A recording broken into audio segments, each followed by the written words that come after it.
Good morning friends. आज बात करना है इस सेशन में मध्य पाषाण काल की। जैसा कि हम इसके पहले पूरा पाषाण काल पढ़ चुके हैं। प्राग ऐतिहासिक के 3 पार्ट हैं, जिसको हम पूरा पाषाण काल, मध्य पाषाण काल और नव पाषाण काल कहते हैं। पूरा पाषाण काल पहले मैं पढ़ा चुका हूँ आप लोगों को, और आप लोग पढ़ चुके हैं। इसके बाद अब चर्चा करनी है मध्य पाषाण काल, लेकिन उसके पहले हम लोग बात करते हैं एक बार कि पूरा पाषाण काल में हम लोगों ने क्या क्या देखा। हमने देखा कि पूरा पाषाण काल में जो मानव था, वो आदि मानव था, वो धीरे धीरे सीख के उसने चित्रकारी सीख ली थी। वो एक आखेटक था, वो शिकार करना जानता था, वो औजार बनाना जान गया था जिससे वो शिकार करता था। और वो खाना बदोश था, जो अपने भोजन की तलाश में एक स्थान से दूसरे स्थान तक जाता था। लेकिन अंतिम दौर आते आते, यानी कि जब बात करते हैं पूरा पाषाण काल की, तो उसमें 3 भाग में उसको डिवाइड किया गया, जिसको निम्न पूरा पाषाण काल, मध्य पूरा पाषाण काल या और उच्च पूरा पाषाण काल कहा गया। या इसको और दूसरे नाम से कहा गया है कि पूर्व पूरा पाषाण काल, मध्य पूरा पाषाण काल और उच्च पूरा पाषाण काल या उत्तर पूरा पाषाण काल। इस दौर में उसने आग की खोज कर ली थी। इस दौर में उसने ये देखा कि किस तरीके से पत्थरों के रगड़ने से आग की उत्पन्न होती है। तो इस अंतिम दौर में, उच्च पूरा पाषाण काल में, उस टाइम के मानव ने आग की खोज वो कर चुका था। अब बात करते हैं भोजन की। तो चूँकि मध्य पूरा पाषाण के अंतिम दौर में जंगल में बांस के रगड़ने से, तेज हवा चलने से जो बांस की रगड़न हुई, उससे चिंगारी निकली। और कुछ ऐसे हुआ कि पत्थर के ऊंचे ऊंचे पर्वतों से पत्थरों के गिरने से, एक दूसरे के टकराने से आग रगड़ना चालू हुई, जिससे उस जंगल में आग लग गई। और आग लगने से वहाँ के जो जानवर हैं, जो आदिमानव है, जो जानवर है, जो भाग सकता था वो भाग गया, जो नहीं भाग सकता था वो वहाँ पे रह गया, जल गया, भुंज गया। तो जब आग शांत होने के बाद वो वापस जंगल आया, तो उसने देखा कि बहुत सारे जीव जले भुने पड़े हुए थे। तो जले भुने जीवों का मांस को खाने से उसको अति स्वादिष्ट भोजन लगा, मांस बहुत ही स्वादिष्ट लगा। तो उसको इसका एहसास हुआ कि यदि इसको पका के खाया जाएगा तो ये ज़्यादा स्वादिष्ट होगा। अब मानव जो है उस भोजन को पकाकर खाना उसने शुरू कर लिया, क्योंकि उसको आग कैसे उत्पन्न होती है इसका ज्ञान हो चुका था। तो अब मानव क्या था कि अभी तक खाना बदोश था, लेकिन अब मानव खाद्य संग्राहक भी बन गया। कहते आग की खोज का श्रेय होमो इरेक्ट्स नामक मानव को जाता है, जो लगभग 2 मिलियन साल पहले पृथ्वी पर थे। अब बात करते हैं निवास स्थान की। तो इस समय के मानव ने, पूरा पाषाण के अंतिम दौर के मानव ने आग की खोज कर ली। पूरा पाषाण के मानव चित्रकारी करना जानते थे। पूरा पाषाण के मानव ने अब निवास स्थान बनाना शुरू कर दिया। वो निवास, अपना मकान बनाना भी वो जानने लगा, क्योंकि आग की खोज हो ही चुकी थी। खाद्य संग्राहक होने पर मनुष्य क्या किया, वो गुफाओं में रहना उसने चालू कर दिया। तो अब बात करते हैं मध्य पाषाण काल की। तो चूँकि मध्य पाषाण काल में, इसको इंग्लिश में 2 नामों से जानते हैं, कई नाम हैं। मिड स्टोन एज भी कहते हैं, माइक्रोलिथिक एज भी कहते हैं, जो कि वहाँ के औजारों के पाए गए उपकरणों के आधार पर इसको माइक्रोलिथिक एज कहते हैं, मेसोलिथिक एज भी कहते हैं। मध्य पाषाण काल का दौर जो रहा वो 12,000 साल ईसा पूर्व से लेके 5,000 साल ईसा पूर्व तक रहा। मध्य पाषाण काल के विषय में जानकारी सर्वप्रथम 1867 में सीएल कार्लाइल ने की थी, जब उन्होंने विंध्य क्षेत्र में छोटे छोटे लघु पाषाण औजार खोज निकाले, जो लगभग आधे इंच से पौने इंच के थे, या कहें कि 1 सेंटीमीटर से 5 या 8 सेंटीमीटर तक के थे। मध्यपाषाण शब्द का प्रयोग सर्वप्रथम होडर माइकल वेस्ट्रूप द्वारा किया गया। तो इस दौर में भी यहाँ के मानव, चूँकि मानव पहले से आग की खोज कर चुका था, गुफाओं में रहना उसने शुरू कर दिया था, चित्रकारी गुफाओं में उसने की है, जिसके प्रमाण भी मिले हैं, तो चित्रकारी करना भी सीख चुका था। तो अब मध्य पाषाण काल को एक एपी पैलियोलिथिक एज भी कहा जाता है। मध्य पाषाण काल में यहाँ के मानव ने जो उपकरण बनाए, वो उपकरण किस पत्थर से, चूँकि मानव निरंतर अपने पत्थरों में चेंज करता रहा, जैसा कि हम लोगों ने पहले ही पढ़ा है कि पूर्व पुरापाषाण काल में वो क्वार्टजाइट पत्थर का प्रयोग कर रहा था। सारे पेबेल थे, पेबेल मतलब जो नदी में बह के पत्थर आते हैं और रगड़न से गोल हो जाते हैं, एक अच्छा आकार ले लेते हैं, लेकिन वो क्वार्टजाइट पत्थर का ही प्रयोग कर रहा था। जब मध्य पुरापाषाण काल आया तो उसने जैस्पर और चर्ट नामक पत्थरों का प्रयोग किया। उच्च पुरापाषाण काल में उसने जैस्पर चर्ट के साथ फ्लिंट का प्रयोग किया। इसी प्रकार मध्य पाषाण काल में उसने चल्सिडोनी, आगेट, चर्ट, जैस्पर, फ्लिंट आदि बारीक कणों वाले पत्थर से उपकरण बनाए। तो उसने 2-3 और तरह के स्टोन का यूज़ किया। जैसे जैसे वो विकास के दौर में आगे बढ़ रहा है, जैसे जैसे आप देख रहे हैं, जैसे जैसे वो आगे बढ़ रहा है, वैसे वैसे वो पत्थरों को चूज़ कर रहा है, अलग अलग तरह के पत्थरों पे प्रयोग कर रहा है, क्योंकि वो निरंतर उस पर काम कर रहा है। और वो इस तरीके से आगे नहीं बढ़ रहा है, वो निरंतर जब उपकरण बना रहा है, किसी से कुल्हाड़ी बना रहा है, किसी से हथौड़ी बना रहा है, किसी से छेनी बना रहा है, किसी से बर्छी तीक्ष्णी बना रहा है, किसी से तीर के वो बना रहा है, आगे का जो अग्रभाग होता है वो बना रहा है। तो इस तरीके से वो निरंतर उस पर काम कर रहा है, तो उसको पता है कि किस पत्थर का प्रयोग हमें करना चाहिए। इसलिए इस दौर को, इस पूरे युग को, इस पूरे कालखंड को पाषाण काल कहते हैं, जिसको हम लोग प्राग ऐतिहासिक काल भी कहते हैं, इसको पाषाण काल कहते हैं। और इसी को इसलिए अध्ययन की समझ है तो इसको डिवाइड किया गया है, क्योंकि इस समय के मानव को पाषाण पत्थर के प्रयोग का और पत्थर की जानकारी बहुत अच्छे से थी।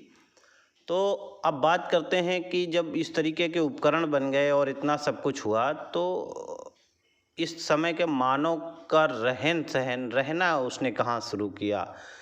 तो चूँकि गुफाओं में रह रहा था, अब वो गुफाओं से अलग भी निकलेगा। इस युग का मानव गुफाओं की अपेक्षा लकड़ी, घास फूस की सहायता से घर निर्माण करने लगा। मानव के सामने यह पहला दौर था, उसकी सामाजिकता का यह पहला दौर था जो छोटे समूह से शुरू हुआ।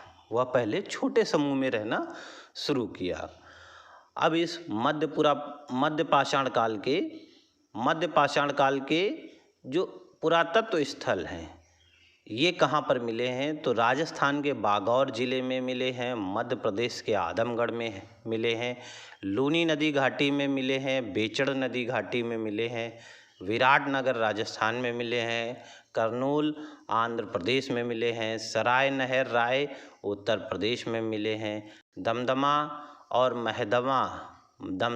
महदहा प्रतापगढ़ के पास उत्तर प्रदेश में मिले हैं, मेहरगढ़ में जो इस समय बलूचिस्तान में है वहाँ मिले हैं, और श्रीलंका की एक फाइएन गुफा जो है वो यहाँ से उसको सबसे प्राचीनतम साक्ष्य मिले हैं। अच्छा, इस समय के मानव का मुख्य पेशा क्या था? इस समय के मानव का एक मुख्य पेशा पशुपालन हो गया था, क्योंकि आदमगढ़ और बागौर से यहाँ पे प्राचीनतम पशुपालन के साक्ष्य मिले हैं। पुरापाषाण काल का जो मानव था वो कैसा मानव था? वो आखेटक था। वो आखेटक के साथ साथ अब वो खाद्य संग्राहक था, खाना बदोश था। और क्या था वो एक स्थान से दूसरे स्थान पर विचरण करने वाला था। मध्य पाषाण काल का जो मानव है वो किस तरीके का मानव हो गया? वो इन सभी चीज़ों के साथ साथ वो आखेटक भी है, खाद्य संग्राहक भी है, इसके साथ साथ वो अब पशुपालक हो गया। तो इस युग में सबसे प्राचीनतम पशु पालन साक्ष्य जो है आदमगढ़ एमपी और बागौर राजस्थान से मिले हैं। तो यहाँ पे उसने क्या किया कि मछली पकड़ना भी सीख लिया।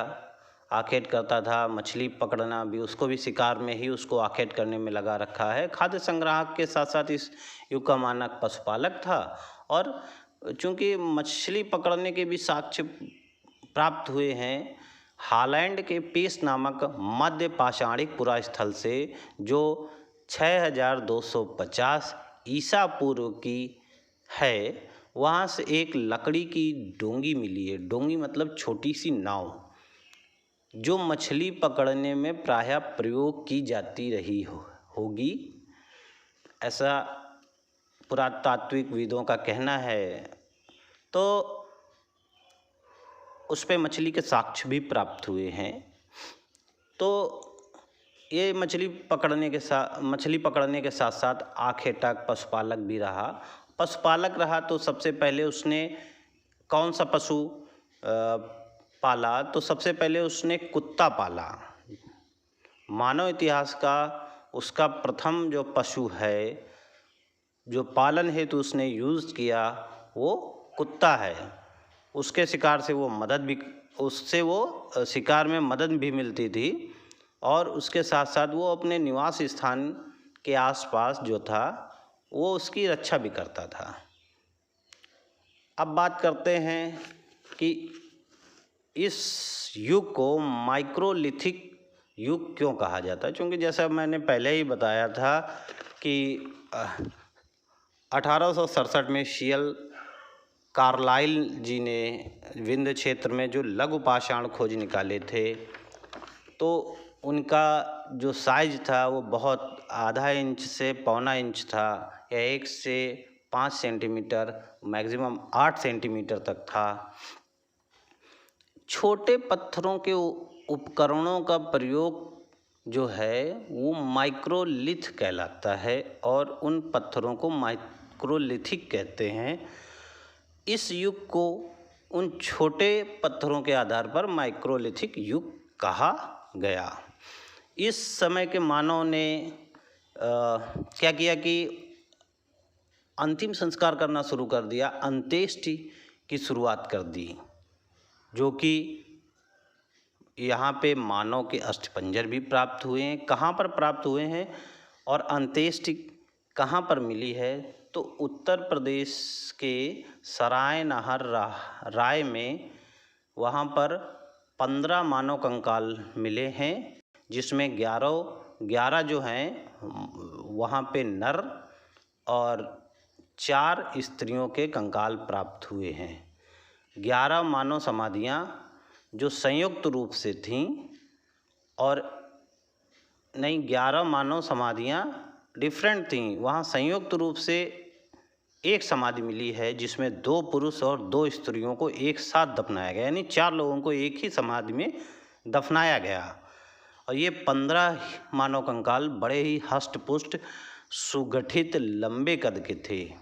अब बात करते हैं उत्तर प्रदेश के प्रतापगढ़ जिले के महदहा की, जहाँ पर हड्डी के उपकरण मिले हैं, आभूषण मिले हैं, मृगशंग मिले हैं, स्तंभ गर्त मिले हैं, गर्त चूल्हे मिले हैं। अच्छा, गर्त चूल्हे तो हर जगह मिले हैं, चाहे वो महदहा हो, चाहे दमदमा हो, चाहे वो सराय नहर हो, चाहे वो बागौर हो, हर जगह मिले हैं। तो अब दमदमा उत्तर प्रदेश में भी हड्डी के ढेर मिले हैं। वहाँ पर कुल 41 समाधान मिले हैं। 41 जो हैं अंतिम संस्कार किए हुए समाधियाँ मानव की वहाँ पे मिली हैं। जिसमें 5 समाधियाँ स्त्री और पुरुष की युगल समाधियाँ थीं, 3 मानव की समाधियाँ थीं और 35 एक समाधान थे, एकल समाधान। 35 जो हैं इकट्ठे थे, मतलब एक ही जगह वो 35 लोगों का समाधान था। यहाँ पर सील और लोढ़ा मिला है, मतलब वो जो पत्थर आजकल गाँव में मसाला वगैरह बांटने के लिए यूज़ किया जाता है, उसके ऊपर पत्थर और नीचे वाला पत्थर, जिसको सील और लोढ़ा कहते हैं। यहाँ पर हथौड़े का भी प्रयोग प्राप्त हुआ है। अब बात करते हैं कि चूँकि ये इस युग को मध्य पाषाण काल युग को माइक्रोलिथिक कहते हैं। तो यहाँ के उपकरण, यहाँ के औजार कैसे थे? तो यहाँ पे बड़े ही छोटे औजार थे जिनका नाम बेदक खुरचनी, फलक, बेधनिया, तक्षणी जो ब्लेड्स जिसको बोलते हैं, और धनुष बाण ये प्राप्त हुए हैं। वहाँ फलक जैसे बहुत सारे उपकरण प्राप्त हुए हैं। इसके साथ ही बात करते हैं मध्य पाषाण काल के बर्तन की। इस युग में जो मृदभांड यूज़ किए गए हैं बर्तन के रूप में बात करते हैं। इस युग में मानव ने मृदभांड का प्रयोग करना शुरू कर दिया था, जिसके साक्ष्य लुखैया नामक स्थान से प्राप्त हुए हैं। और ये मृदभांड वो कई खंडों में बनाता था, 2 या 3 हिस्से में, जैसे ऊपर का हिस्सा अलग और नीचे का हिस्सा अलग। तो दोस्तों, ये हमारा मध्य पाषाण काल का इतिहास है। और अब मिलेंगे हम आपको अगले सेशन में नव पाषाण काल या उत्तर पाषाण काल के भाग के साथ। तब तक नमस्कार दोस्तों। और अगर ये चैनल आपको अच्छा लगा हो और जानकारी अच्छी लगी हो तो चैनल को लाइक, सब्सक्राइब और शेयर ज़रूर करिए। धन्यवाद।